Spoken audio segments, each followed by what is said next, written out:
20세기를 대표하는 바이올리니스트라는 아주 유명한 사람이 있는데요. 바로 야사 하이페츠라는 사람입니다. 러시아 출생으로서 유대교의 유대에 있는 어머니 아버지를 모시고 있는데, 이분이 3살 때 처음 바이올린을 잡게 되었고요. 그리고 10살 때 이제 데뷔를 해가지고 유럽을 돌아다니면서 연주를 하며 그렇게 살았다고 합니다. 17살 때는 미국 뉴욕에 있는 카네기 홀에서 연주를 함으로 해서 그 이름이 세계적으로 아주 명성을 떨치게 됐는데요. 한 번은 그에게 이런 일화가 있었다고 합니다. 2차 세계대전 때 이 병사들을 위로하러 위문 공연을 이렇게 다니게 되었는데요. 한 번은 약속한 그 공연 장소가 하루 전날 폭격에 맞아가지고 그것이 아주 많이 부서지게 되었고, 또 폭우가 오는 바람에 그것이 엉망진창이 되는 그런 상황이었어요. 그래서 많은 사람들이 이 공연을 취소해야 된다 그렇게 이야기하는데, 이분이 난 한 사람만 있어도 가서 연주하겠다 그렇게 해가지고 그곳에 가서 이렇게 연주를 하게 됐는데요. 막상 가보니까 공연할 수 없는 그런 환경이었어요. 왜냐하면 이제 너무 협소했고 또 아주 정리가 안 된 상황이었는데, 그러다 보니까 많은 병사들이 이제 자기 숙소에서 이렇게 쉬거나 아니면 이제 총을 이렇게 손질하는 그런 일이 있었는데요. 근데 시작하기 전에 보니까 한 사람이 와서 그곳에 딱 앉아 있는 거예요. 그래, 저 사람 위해서 내가 해야겠다 하고는 그 무대에 가서 이렇게 연주를 시작합니다. 정말 그 한 사람을 위해서, 그 군사를 위해서 아주 심혈을 다해서 그렇게 열심히 연주를 하니까, 연주를 마치고 나니 그 군인이 이렇게 일어서 가지고 너무 감동스러워서 박수를 쳐줬어요. 그래서 참 감격스러웠다. 여러분, 한 사람을 위해서 이렇게 자신의 모든 것을 드리며 심혈을 기울이는 이 정신을 우리가 깊이 새겨야 한다는 거예요.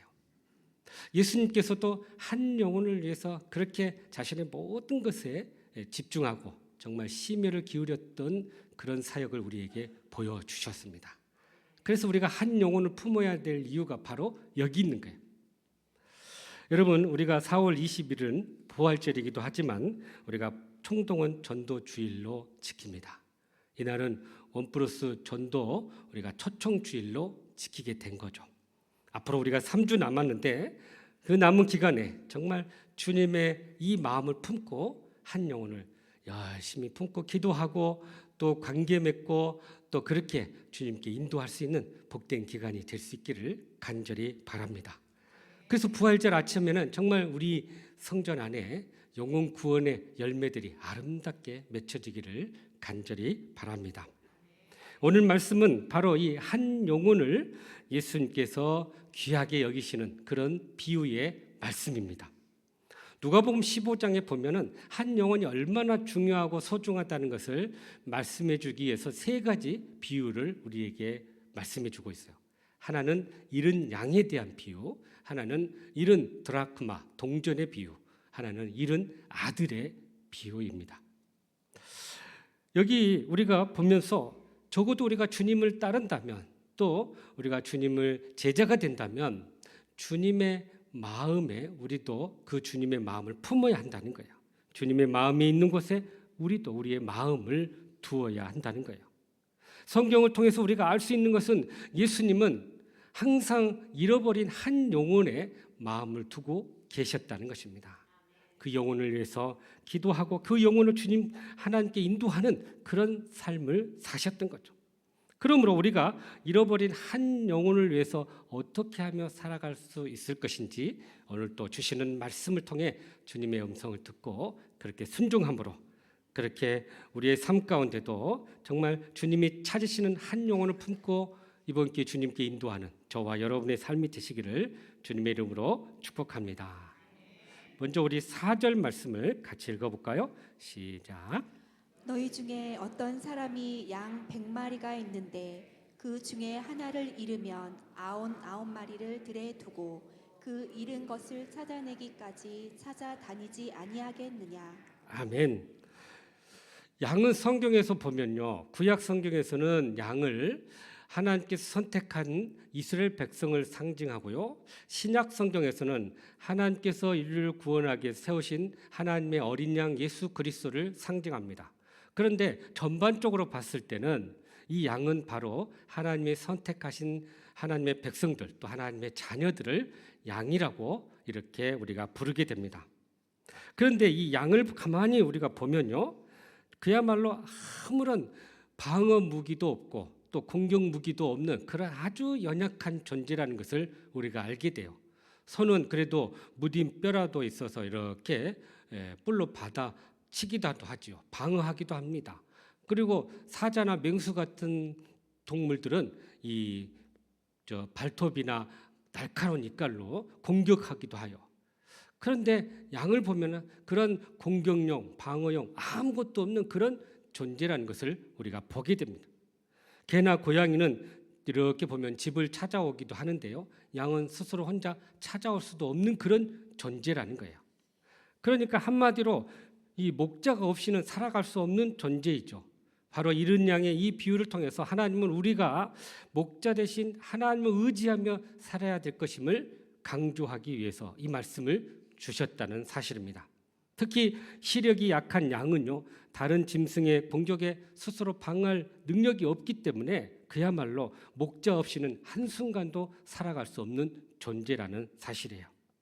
이러한 양의 특성을 아시기 때문에 주님은 이 한 마리 양을 얼마나 소중히 여겼는지요. 그래서 99마리보다 잃어버린 이 한 마리의 양을 찾기 위해서 예수님께서 이렇게 찾아 나섰다는 사실이에요.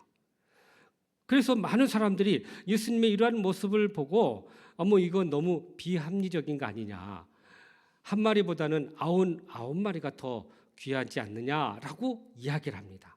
그런데 여러분, 우리가 하나님의 사랑을 가만히 보면 실용적이거나 합리적인 그런 것이 아니라 그보다 더 초월한 하나님의 사랑이 있다는 것을 우리가 알게 됩니다. 그렇다고 해서 99마리를 소홀히 여기는 것은 아니지만 71마리에 대한 예수님의 그 불타는 사랑을 우리에게 강조하고 있다는 거예요. 하나님의 사랑은 단 한 사람도 멸망하지 않고 구원받기를 원하시는 그러한 마음이 있다라는 사실입니다. 그래서 우리는 한 사람의 그 영혼을 소중히 여기고 그 영혼의 구원을 위해서 우리가 온 힘을 다 쏟아야 할 줄로 믿습니다. 절망촌 희망교회 이야기라는 책의 저자였던 임명희 목사님이 있는데요, 이분이 영등포 쪽방에서 개척을 해서 참 많은 영혼들을 주님께 인도하는 그런 놀라운 은혜를 경험했습니다. 그런데 정말 이 쪽방촌에 사는 사람들이 다 가난하고 헐벗고 참 어려운 사람들이에요. 그러니 가만히 보니까 참 하나님 이런 양들이 여기 다 있구나, 그런 마음으로 그들을 전도하기 시작했습니다. 그래가지고 많은 영혼들을 주님께 인도했는데요, 이분이 자신의 전도의 원리를 5가지를 우리에게 소개해주고 있어요. 첫 번째는 기도하라. 우리의 힘으로 불가능한 일이기 때문에 우리는 항상 하나님의 도움을 구해야 된다. 그래서 하나님의 그 능력을 힘입기 위해서는 바로 기도로부터 전도는 시작된다라고 우리에게 말씀해요. 두 번째는 아낌없이 주라 그럽니다. 그들의 마음을 열려면 어쨌든 사랑의 섬김이 있어야 되거든요. 그래서 우리가 가지고 있는 그런 사랑의 마음뿐만 아니라 물질적인 것도 또 헌신적인 것도 우리가 다 이들을 위해서 나눠줄 수 있어야 돼. 그래야 그 마음이 열리게 되고 하나님의 사랑을 받게 되더라는 거예요. 세 번째는 매일 돌자 동네 한 바퀴, 이런 표현을 썼어요. 무슨 말이냐면 매일 정말 한 영혼에도 만나야겠다는 심정으로 동네를 한 바퀴씩 돈다는 거야. 그러다 만난 사람에게 복음을 전하고 또 복음을 전하고, 그렇게 매일 그러한 삶을 살게 되었다는 거죠. 네 번째는 미워도 다시 한번이라는 구호를 외쳤어요. 복음을 전하다 보면 거절하고 심지어 그것을 잘못 이해하고는 받아들이면서 이렇게 박해도 하고 또 학대도 하는 사람들도 있더라는 거예요. 그런데 그러면 마음이 이렇게 다쳐가지고 다른 사람에게 가고 싶은데, 그런데 그 사람 포기하지 않고 또 가서 복음을 전하고 또 전하다 보면 그 마음이 열리더라는 거예요. 마지막 5번째는 끝까지 인내하기라고 이야기합니다. 그러니까 뿌려놓고 이렇게 기다리면 언젠가는 하나님께서 반드시 열매를 맺게 해 주시더라는 거예요. 그러니까 마지막까지 최선을 다하면 바로 이런 놀라운 구원의 역사들이 일어난다라고 고백하고 있습니다. 여러분, 그러니까 우리가 정말 이 한 영혼에 대한 사랑하는 마음을 가지고 이렇게 헌신해 나가면 거기에 놀라운 믿음의 역사 또 구원의 역사가 일어나게 될 줄로 믿습니다. 하늘에 속한 사람이라는 책이 있는데요. 이 책의 저자인 윈 형제가 있어요. 이분이 참 중국의 이 허난성에 아주 가난하고 참 어렵게 사는 그런 한 소년이었는데 하나님께서 이 소년을 통해 어떻게 중국 땅을 복음화했는지를 이야기한 그런 책이었습니다. 윈 형제가 16살 때 아버지가 암에 걸렸어요. 너무나 가난한 상편에 있는데 그나마 아버지가 또 암에 걸려 일도 못하니 얼마나 어렵겠습니까? 그래서 그의 어머니가 너무 절망감에 빠져서 자살을 생각할 정도였다고 합니다. 그런데 어느 날 밤에 어머니 마음 가운데 하나님께서 이런 음성을 주셨대요. 예수님은 너를 사랑하신다. 예수님 너를 사랑하신다는 그 음성을 듣고는 그가 즉시로 일어나서 거기서 무릎을 꿇고 하나님 앞에 간절히 기도했다고 합니다. 그래서 하나님의 그 사랑을 깨닫고 느끼게 됐어요.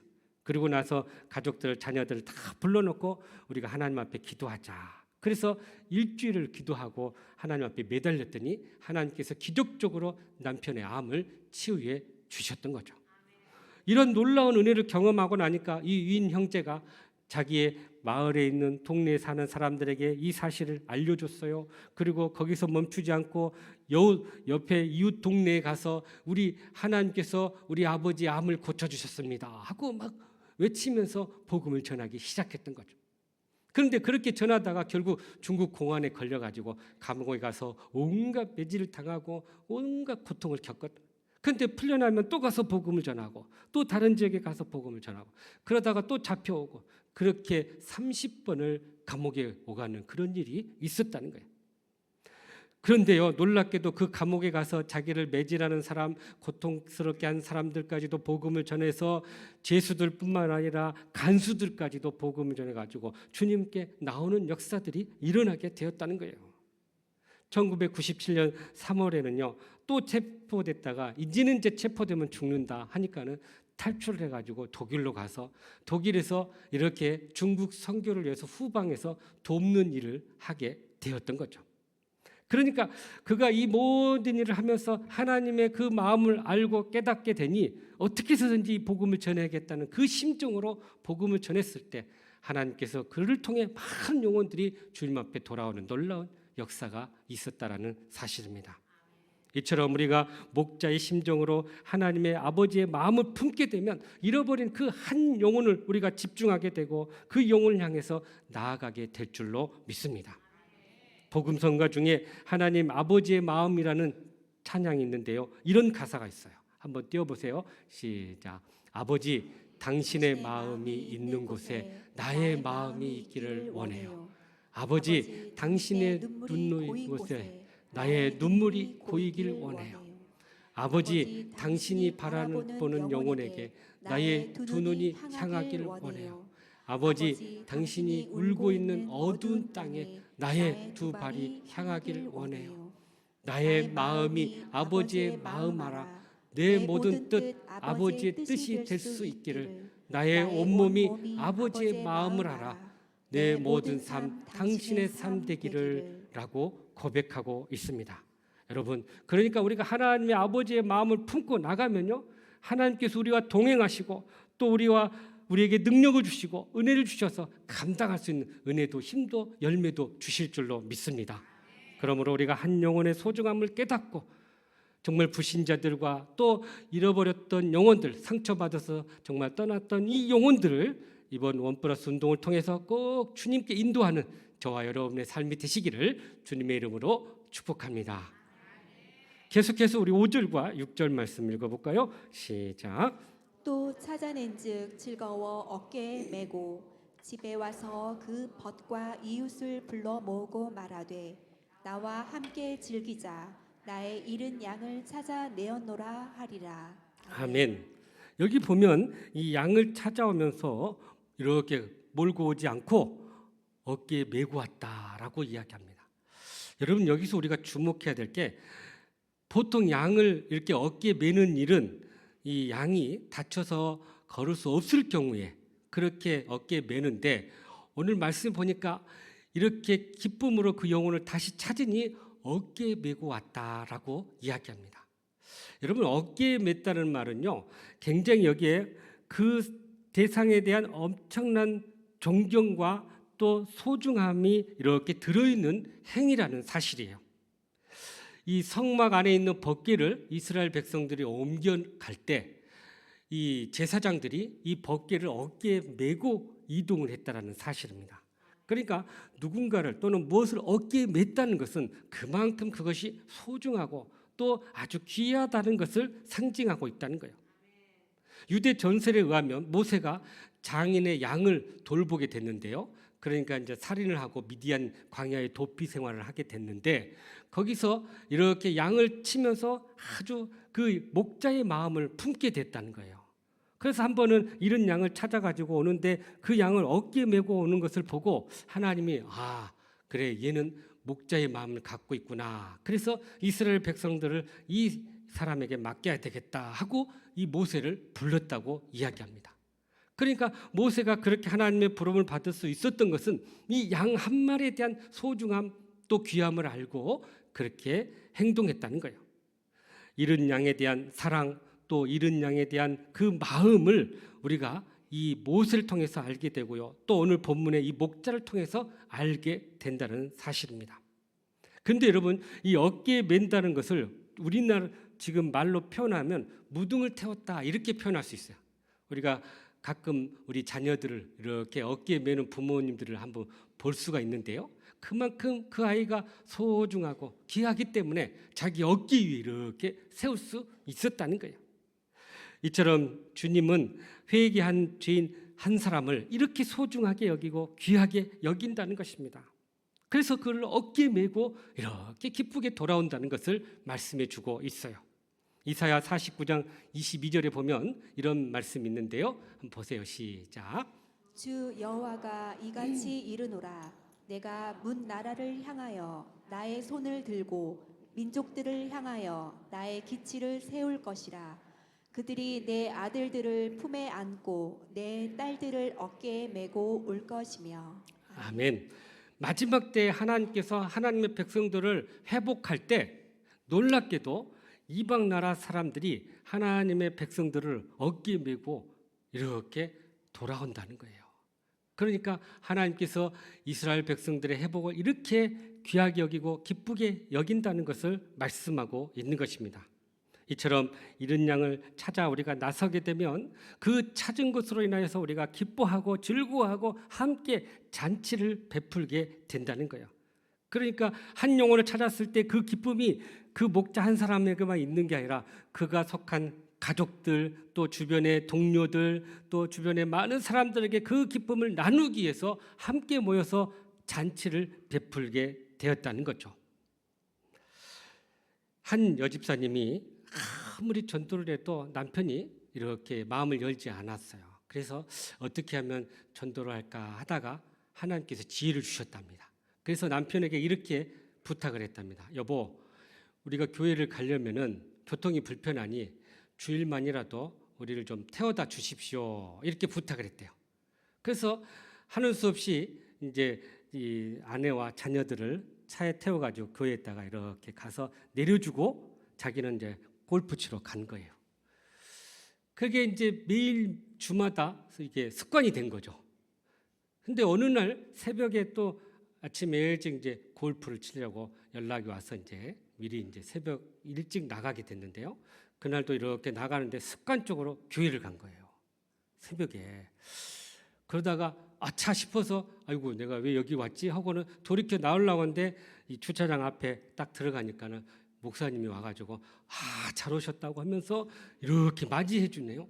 그 옆에 있던 사모님도 아이고 정말 잘 오셨다고 막 환영을 하니 안 내릴 수가 없게 됐어요. 그래서 어떨결에 내려가지고 새벽 기도를 드리러 이렇게 들어갔답니다. 근데 막 전화가 오고 문자가 오고 난리가 아니었대요. 왜요? 골프 치자는 친구들이 왜 안 오냐, 어디 있냐 막 그런 상황이었어요. 근데 지금 빠져나갈 상황이 아닌 거예요. 그래서 어쩔 수 없이 예배를 새벽 기도를 드리게 됐네요.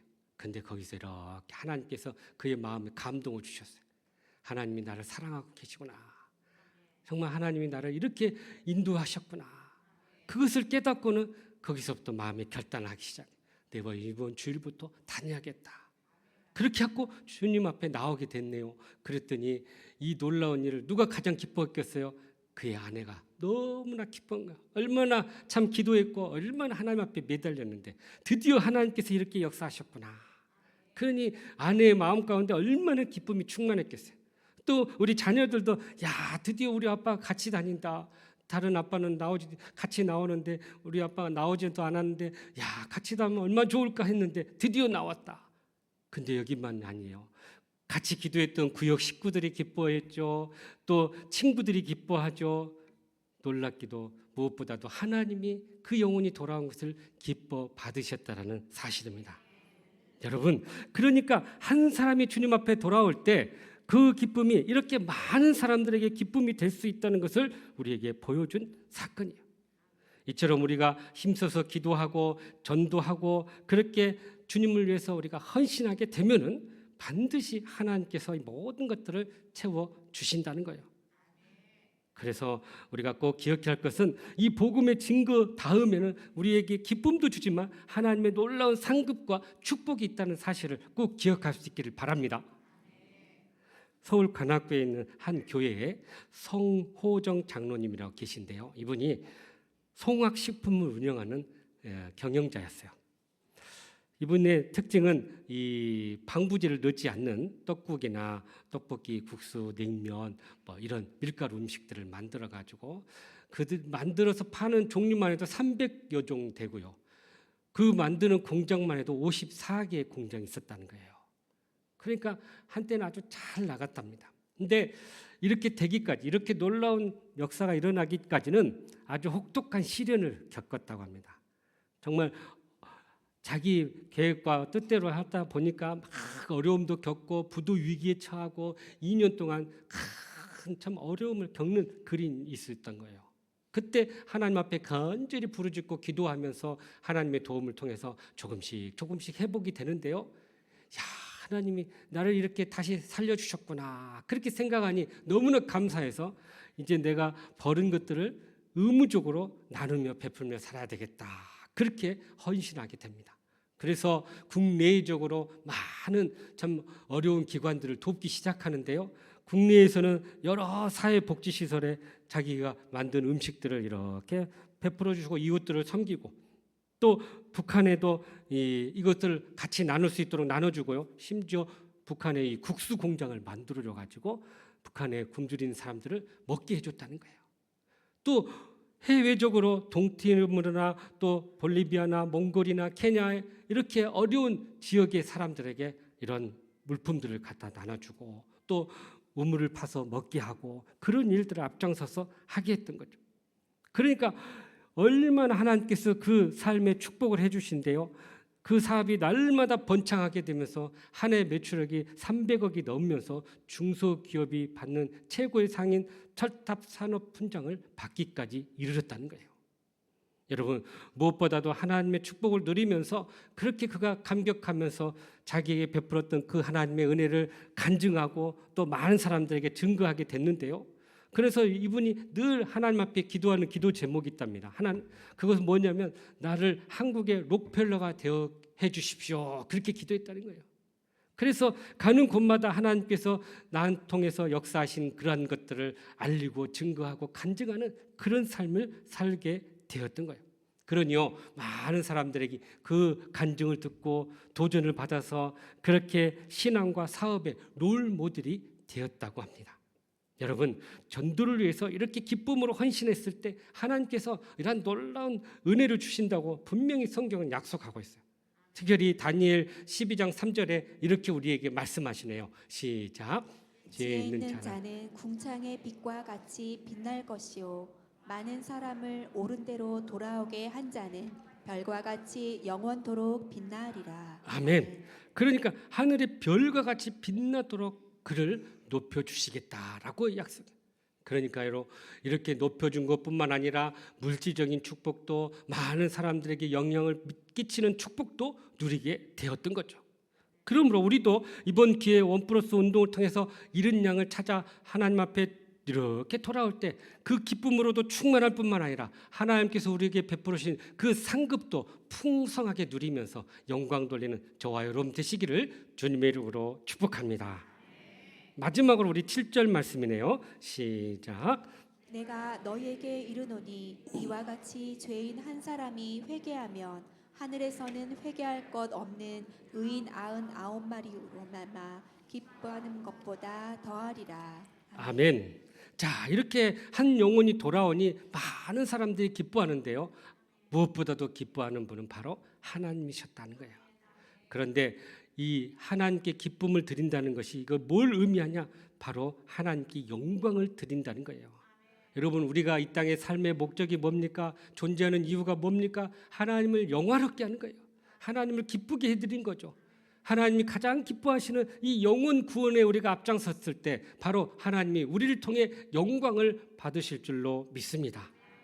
하나님께서 가장 기뻐하시는 일들이 많아요. 예배도 드리고 열심히 섬기기도 하고 헌금도 하고 여러 가지 봉사일도 하겠지만 무엇보다 한 영혼을 주님께 인도할 때 그것을 가장 기뻐하시고 영광을 받으신다라는 사실입니다.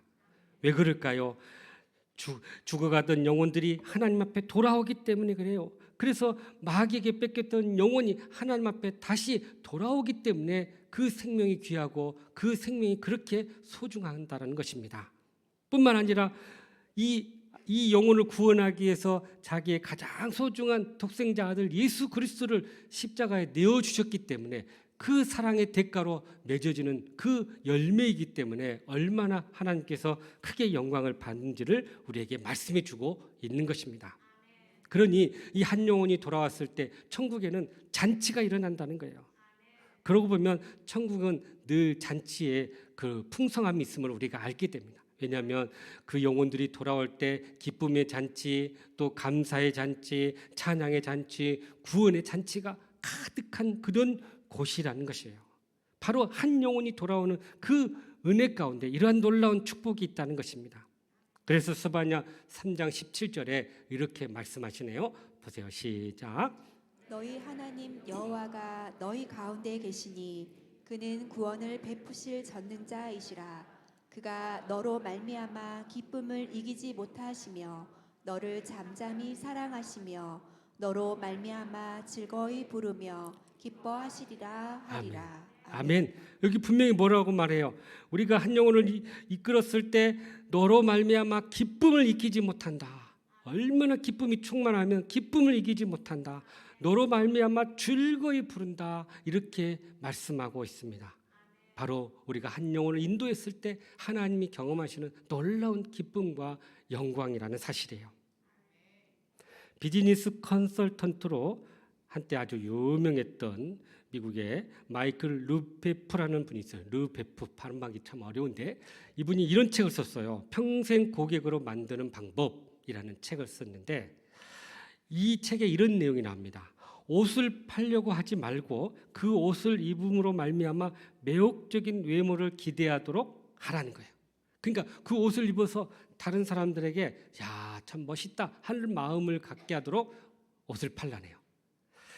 장난감을 팔려고 하지 말고 그 장난감을 통해서 즐겁게 놀고 행복해하는 그 아이들의 모습을 이렇게 팔라는 거예요.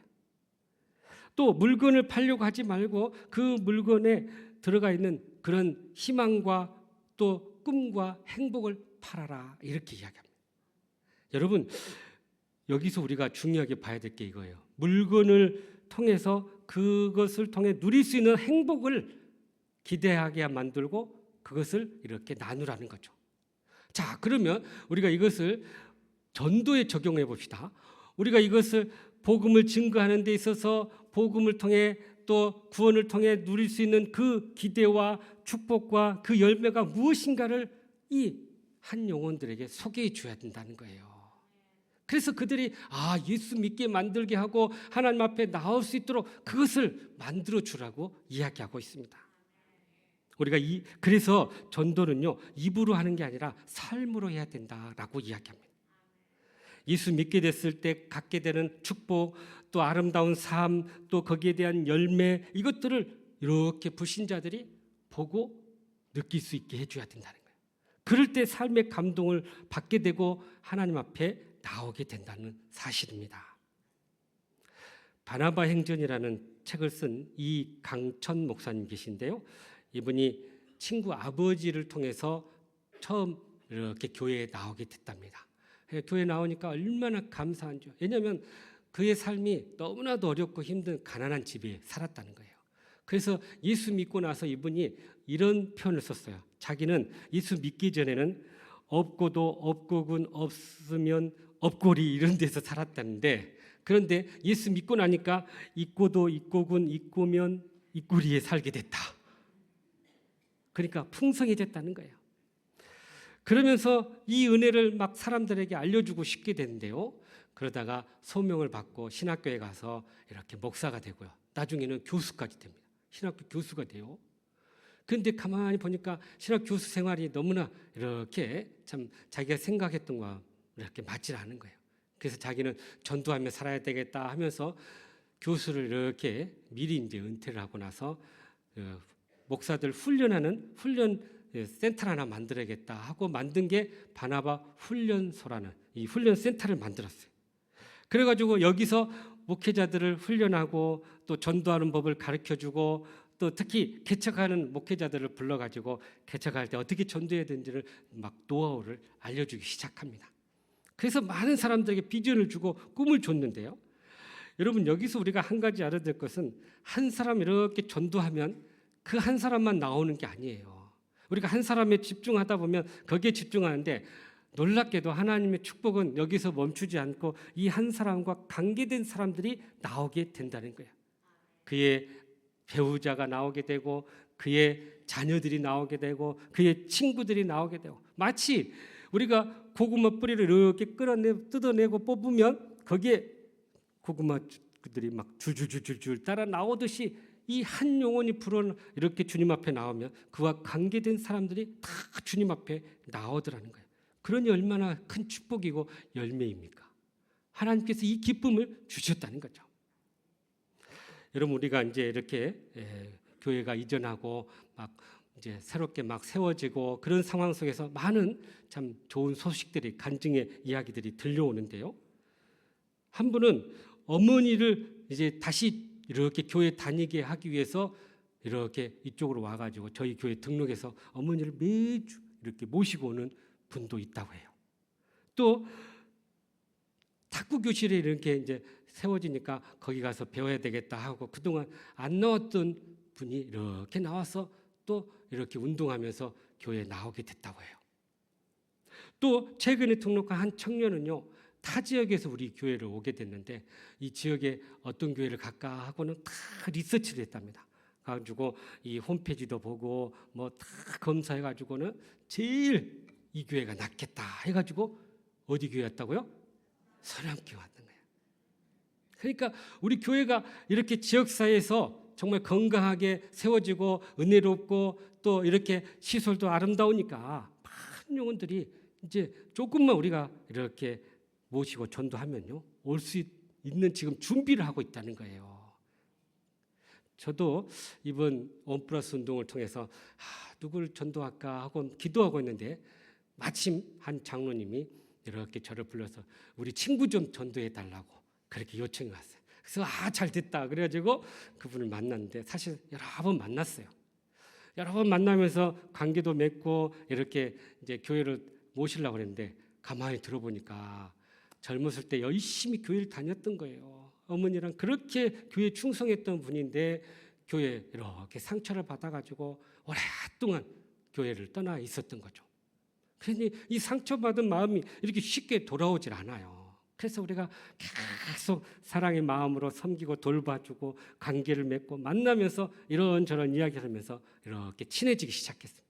그래서 이제 제가 4월 21일 날이나 아니면 그 다음 주 한 날 꼭 잡아서 한번 꼭 오십시오. 그렇게 부탁을 드렸어요. 그랬더니 저희 장로님한테 들려온 말씀은 친구 큰일 났네. 나 목사님이 한번 오라는데 어떻게 한가 하고 이렇게 했다는 거예요. 아무래도 이제 그날이 오면은 이제 하여튼 이렇게 모시고 올 것 같아요. 그러니까 이런 일들을 우리가 주변서 하여튼 기도하면서 인도하기만 하면 복음의 역사가, 믿음의 역사가 일어나게 된다라는 사실입니다. 사랑하는 성도 여러분, 여러분 안에도 주님께서 주신 한 영혼을 품고 계시고 있습니까? 어떻게 대답이 약하시네요. 저번 엊그제까지 작정했던 사람 어느 정도나 됩니까? 하고 내가 부교육자 물어봤더니 100명이 딱 넘었다네요. 왜 놀라지도 않으세요? 이 한 명이 얼마나 소중한데 100명이 넘었다니까 너무 감사한 거예요. 그래서 우리가 이렇게 품고 기도할 때 참 오랫동안 쉬었던 분들도 나오게 되고 믿지 않았던 영혼들도 주님 앞에 나와서 그렇게 부활의 아침에는 놀라운 복음의 역사 또 구원의 열매가 맺어지는 그런 부활절이 되기를 간절히 바랍니다. 기도하겠습니다. 사랑과 은혜가 풍성하신 하나님, 참으로 우리의 삶 가운데 참 한 영혼의 소중함을 깨닫게 해주심을 감사합니다. 이제 그들을 마음에 품고 또 만나고 섬기고 관계를 맺어서 꼭 주님께 인도하는 저희들 되게 하여 주시옵소서. 그래서 이번 부활절은 정말 영혼 구원의 열매가 풍성하게 맺어지는 복된 부활의 아침이 되게 하여 주시옵소서. 예수님의 이름으로 기도하옵나이다. 아멘.